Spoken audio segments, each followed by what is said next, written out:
मैं आप सभी को अपील करता हूं कि आप अपने अपने राज्यों में गाय का कत्ल बढ़ाने के लिए अगर कुछ कर सकें तो जरूर करें।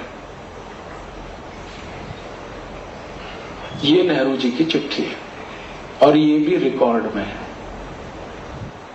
अब नेहरू जी का कौन सा स्वरूप सही था और कौन सा गलत, ये अभी फैसला करने का समय मैं मानता हूं कि आ गया है। जब वो गांधी जी के साथ मंच पे खड़े होकर भाषण करते हैं तो कहते हैं, मैं कत्ल खाने के सामने से गुजरता हूं तो आत्मा चीत्कार करती है और मैं चाहता हूं कि सारे कत्ल खाने बंद हो। और जब वो प्रधानमंत्री बनते हैं तो मुख्यमंत्रियों को चिट्ठी लिख रहे हैं कि गाय का कत्ल बंद मत करो क्योंकि इससे विदेशी मुद्रा मिलती है। उस पत्र का सबसे अंतिम वाक्य बहुत खतरनाक है। उसमें नेहरू जी लिख रहे हैं कि मान लो हमने गाय की हत्या बंद करा दी और गोरक्षा होने लगी तो सारी दुनिया हम पर हंसेगी कि हम भारत को 18वीं शताब्दी में लेके जा रहे हैं। अर्थात नेहरू जी को यह लगता था कि गाय का कत्ल होने से देश 21वीं शताब्दी की ओर जाएगा और गोरक्षा होने से 18वीं शताब्दी में चला जाएगा। ये पत्र पढ़कर मैं बहुत विचलित हुआ। हमारे एक बहुत अच्छे मित्र हैं, उनका नाम है रवि राय, लोकसभा के अध्यक्ष रह चुके हैं। उनकी मदद से यह पत्र मुझे मिला पार्लियामेंट की लाइब्रेरी से। अब मैं तो कोई एमपी नहीं हूं, पार्लियामेंट में जा नहीं सकता, लाइब्रेरी में भी नहीं जा सकता, लेकिन एक दिन रवि राय जी को मैंने कहा कि आप निकलवा दीजिए, मुझे जरा पढ़ना है ये। इसकी फोटोकॉपी भी रखनी है, कभी भविष्य में काम आए। और वो फाइल भी देखनी है जिसपे नेहरू जी का नोट है। तो उन्होंने बेचारे ने बड़ी मदद की और ये सब निकलवा दिया।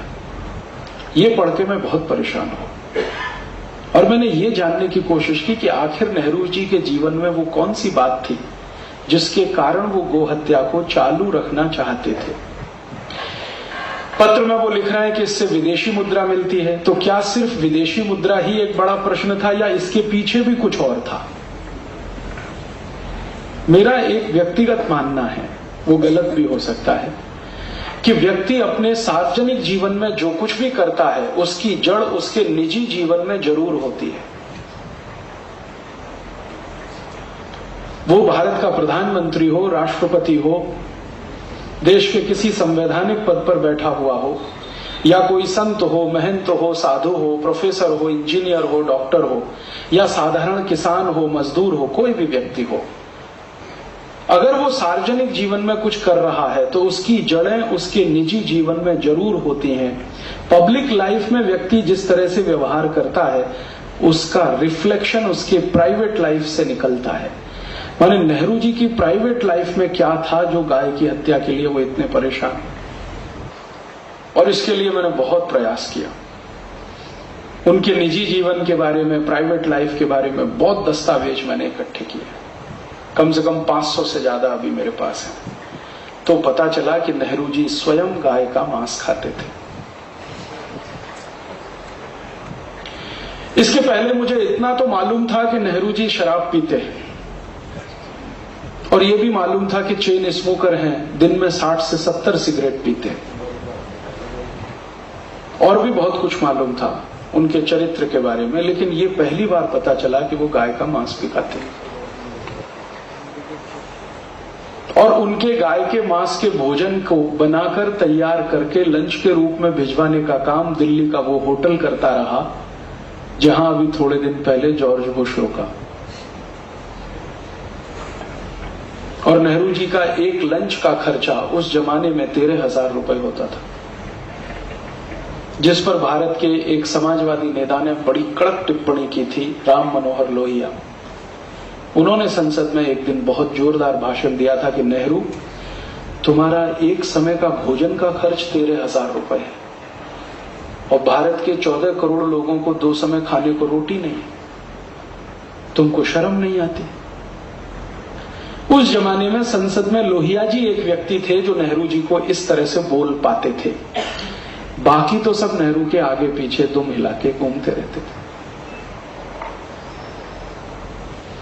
तो जब ये दस्तावेज मिल गए तो मैं समझ गया कि नेहरू जी के मन में गाय के प्रति जो प्रेम था वो दिखावे का था, गांधी जी को प्रभावित करने के लिए था और भारत का प्रधानमंत्री बनने के लिए था। एक बार प्रधानमंत्री बन गए, अब तो कोई कष्ट नहीं है, कोई रोकने वाला नहीं, कोई टोकने वाला नहीं, और सरदार पटेल की मृत्यु के बाद तो कोई नहीं उनके सामने चुनौती देने वाला। तो उनका असली रूप पूरे देश के सामने आया। और ये जितनी बातें मैंने आपसे कही हैं, ये सब भारत की लोकसभा के रिकॉर्ड्स पर मौजूद हैं। कभी इतिहास लिखा जाए तो ये सब उसमें आ जाए। तो हम समझ सकते हैं कि नेहरू जी से कोई अपेक्षा नहीं कि वो गाय की रक्षा करने के लिए कुछ करें। फिर मैंने सोचा नेहरू जी के बाद वालों को क्या हुआ, उनका तो समझ में आ गया, चलो ठीक है। बाद में इतने प्रधानमंत्री आए, उनका क्या हुआ, उन्होंने क्यों नहीं कानून बनाया गोरक्षा का? क्योंकि गोरक्षा का कानून बनाने की बात 1947 से चल रही है, जिस दिन आजादी मिली उस दिन से चल रही है, और अब सन 2006 आ चुका है, लगभग 60 वर्ष पूरे होने जा रहे हैं। तो बाद के प्रधानमंत्रियों ने क्या किया? तो वो रिकॉर्ड्स देखना शुरू किया तो पता चला कि एक बार श्री लाल बहादुर शास्त्री ने और एक बार श्री मोरारजी देसाई ने पूरी ईमानदारी से कोशिश की थी, लेकिन उसमें कामयाब नहीं हो पाए। मोरारजी भाई ने जब ये कानून बनाने का तय किया तब तक देर हो गया और उनकी सरकार गिर गई।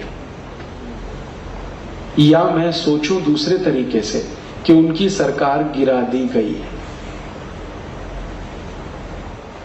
क्योंकि उनकी सरकार को गिराने के पीछे जो तर्क था वो हमारे गले आज तक नहीं उतरता। गंभीर कारण कुछ और था, और उसमें से एक गंभीर कारण है जो बिल्कुल स्पष्ट दिखता है। मोरारजी देसाई की सरकार ने एक बहुत क्रांतिकारी काम किया था। अमेरिका की सबसे ताकतवर कंपनी कोका कोला को हिंदुस्तान से भगा दिया था, और वो भी इतने अपमानजनक तरीके से भगाया था कोका कोला को, नोटिस दे दिया कोका कोला को।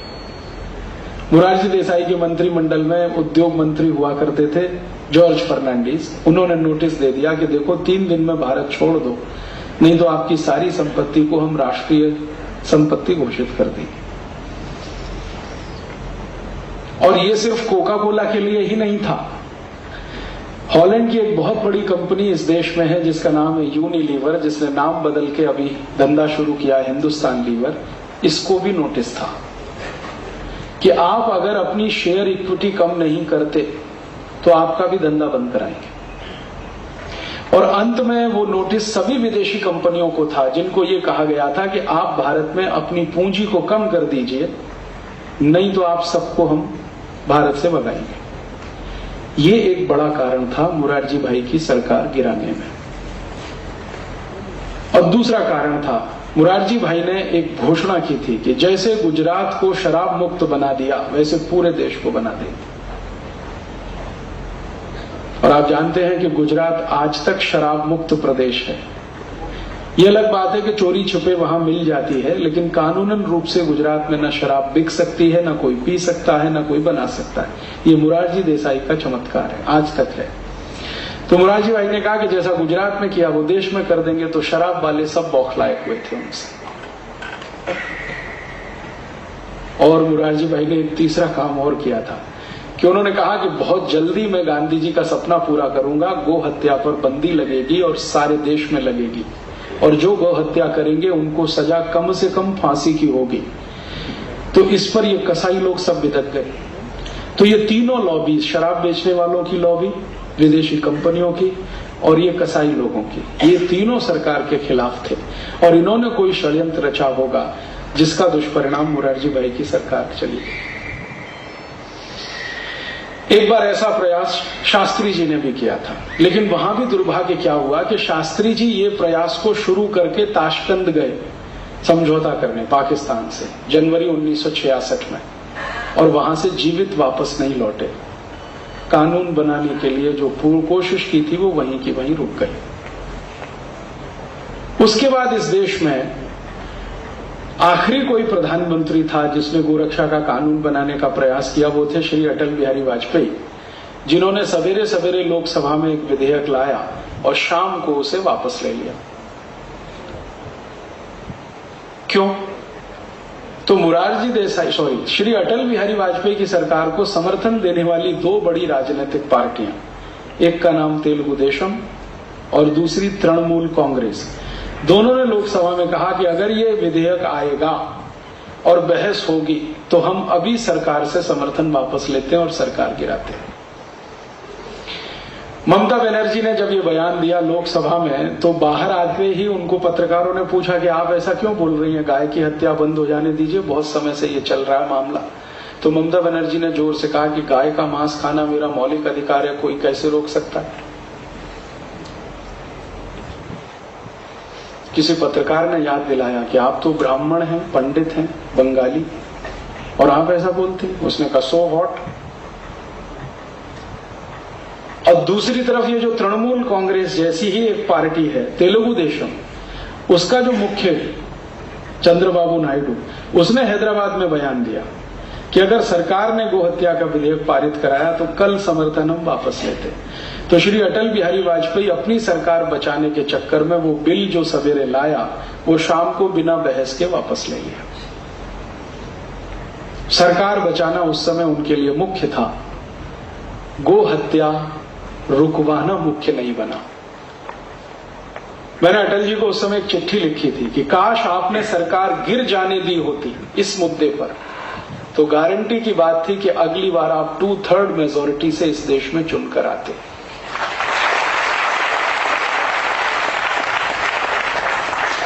क्योंकि गो हत्या का विषय भारत के 80 करोड़ लोगों का, 85 करोड़ लोगों का हृदय का मामला है, हृदय से जुड़ा हुआ विषय। लेकिन वो इतनी दूरदर्शिता नहीं दिखा पाए और वो सरकार भी गई और गो हत्या तो खैर आज तक हो ही रही है। तो ये आजादी के बाद की कहानी है। इतनी बार कोशिश हुई लेकिन संसद में आज तक कानून नहीं बना। कारण क्या है इसके पीछे? इस पर आजकल मैं थोड़ा खोज कर रहा हूं। क्यों संसद में कानून नहीं बनता है?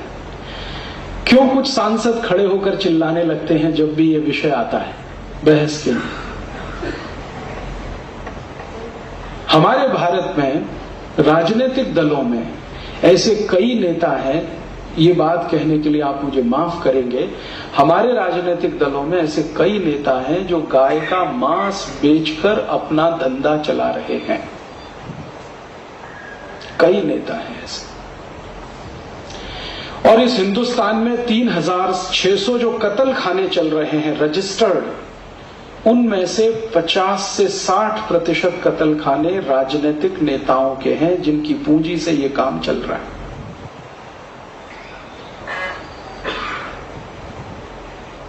तो जब भी गोहत्या का विषय आता है संसद में, चिल्ला के खड़े हो जाते हैं, कहते हैं गोहत्या रुकनी नहीं चाहिए, और उसके विचित्र विचित्र तर्क देते हैं, कुतर्क करते हैं।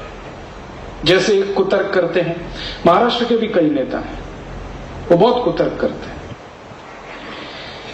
उनमें से एक नेता तो वर्तमान में कृषि मंत्री हैं।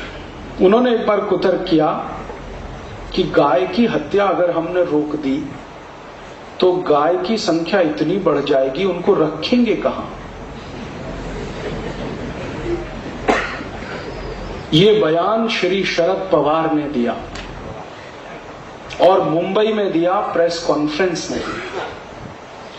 सौभाग्य की बात थी कि वो दिन मैं मुंबई में था जिस दिन उनका ये प्रेस कॉन्फ्रेंस में स्टेटमेंट आया। अगले दिन वो बयान की कॉपी लेके मैं चला गया मिलने उनसे।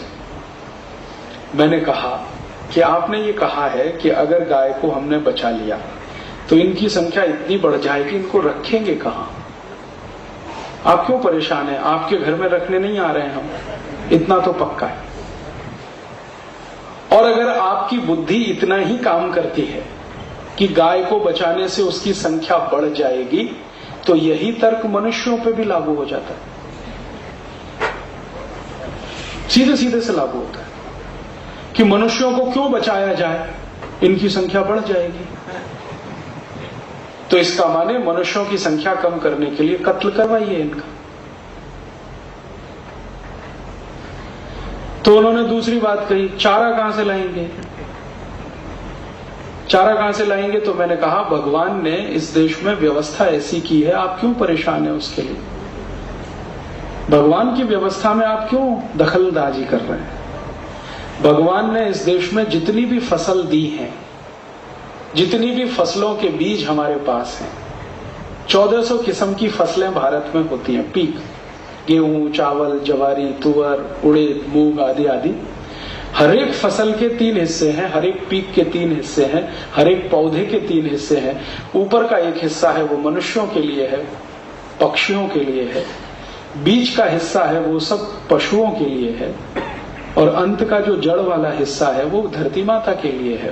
प्रकृति की बनाई हुई व्यवस्था है, इसमें आप क्यों परेशान है कि चारा कहां से आएगा? हिंदुस्तान में 77 कोटि किसान खेती करते हैं और 77 कोटि किसान में लगभग 7 कोटि किसान जवारी पैदा करते हैं। जवारी का बहुत थोड़ा सा हिस्सा मनुष्य के काम आता है। जवारी का पूरा पेड़ अगर आप गिने तो उसका मुश्किल से 10% हिस्सा जो ऊपर का होता है वो मनुष्य के काम का है। बाकी का 70 से 75% हिस्सा वो गाय के काम का है, भैंस के काम का है, पशु के काम का है। तो चारे की कमी कहां से आई? गेहूं की फसल देख लो, गेहूं की फसल का मुश्किल से 10% हिस्सा मनुष्य के काम का है, बाकी 70-80% गाय के भैंस के काम का है। तो चारे की समस्या कहां से आई? गेहूं पैदा हो रहा है, जवारी पैदा हो रही। चावल की फसल का बहुत छोटा सा हिस्सा मनुष्य के काम का है, बाकी जानवरों के काम का है। तो चारे की कहां कमी है इस देश में? आप क्यों परेशान हैं? फिर उनका तीसरा कुतर्क, गाय बूढ़ी हो जाती है तो क्यों पालना? तो मैंने कहा आई भी बूढ़ी हो जाती है, उसको क्यों पालना? कहते आई अलग है, गाय अलग है। मैंने कहा मेरे लिए तो आई और गाय दोनों एक ही जैसी, क्योंकि बचपन से मैंने यही सुना है, गाय हमारी माता है, देश धर्म का नाता है। तो मेरे लिए तो आई और गाय दोनों शरीक ही है। तो गाय बूढ़ी हो गई इसलिए कत्ल होनी चाहिए, तो आई भी बूढ़ी हो गई इसलिए कत्ल होनी चाहिए। फिर आखिरी कुतर्क कि दूध नहीं देती है, फोगट में क्यों खिलाने का उसको? तो मैंने कहा दूध तो आई भी नहीं देती है थोड़े दिन के बाद। हमारी आई हमको जास्ती से जास्ती 1 साल दूध पिलाती है और ये गौ माता तो जीवन पर्यंत दूध पिलाती है। इसका स्थान तो आई से भी ऊंचा है। तो उसके बाद उन्होंने कहा आपसे बात करना बेकार है। मैंने कहा मुझे भी आपसे बात करना बेकार लगता है। जो आदमी को इतना नहीं समझता कि गाय को भारत में घासचारे की कमी नहीं है और गाय बूढ़ी हो गई तो बेच देनी चाहिए, कत्ल हो जाना चाहिए, ये तो बहुत खतरनाक मान सकता है। इससे अच्छे तो अंग्रेज थे, क्योंकि वो खुलकर कहते थे कि हम तो गाय काटते हैं हमारे भोजन के लिए। ये तो काले अंग्रेज उनसे ज्यादा खतरनाक है, जो भारत और भारतीयता का लबादा ओढ़े हुए हैं और दिमाग में पूरी अंग्रेजियत भरी हुई है। और मैं आपको एक और बात कहना चाहता हूं कि ये जो कुतर्क हैं, ये सिर्फ शरद पवार का मैंने नाम इसलिए ले लिया कि वो प्रतीक व्यक्ति है, वरना ये कुतर्क हिंदुस्तान के बहुत सारे पढ़े लिखे लोगों के कुतर्क बन चुके हैं। और खासकर ऐसे पढ़े लिखे लोग जिनको थोड़ी अंग्रेजियत की शिक्षा मिली है, कॉन्वेंट में पढ़े हैं, इंजीनियर डॉक्टर बने हैं, उनके भी ये कुतर्क बन चुके हैं। शरद पवार तो प्रतीक मात्र है, वहां कोई और भी हो सकता है जो इसी तरह की बात करे। ये कुतर्क आए कहां से, किसने डाले हैं हमारे देश के पढ़े लिखे लोगों के दिमाग में? कौन जिम्मेदार है इनके लिए? ये भी मैं समझने की कोशिश कर रहा हूं। तो पता चला कि ये कुतर्क भारत से नहीं, पश्चिम से आ रहे हैं, वेस्ट से आ रहे हैं। उनके फ्रेज हैं, उनके ईडियम्स हैं जिनको हम इस्तेमाल कर रहे हैं। और इन्हीं कुतर्कों के आधार पर भारत में सरकार चलाने वाले लोग और सरकार चलाने के लिए मदद करने वाले अधिकारी दोनों मिलकर गाय की हत्या करवाने में लगे हुए हैं। और मैं आपको एक बहुत कड़ी बात कह रहा हूं, वो ये कि भारत का एक मंत्रालय है जिसका नाम है कृषि मंत्रालय। कृषि मंत्रालय के नीचे काम करने वाला एक मंत्रालय है पशुधन मंत्रालय। माफ करिए, ये पशुधन मंत्रालय नहीं है, पशु कत्ल मंत्रालय है। क्योंकि वहां से जितने भी नोटिस जारी होते हैं, जितने भी नियम कायदे बनते हैं, कानून बनते हैं, वो सब पशुओं के कत्ल के समर्थन में और पशु हत्या रोकने के विरोध में। ताजा उदाहरण, महाराष्ट्र में 6 लाख मुर्गियों को मार डाला।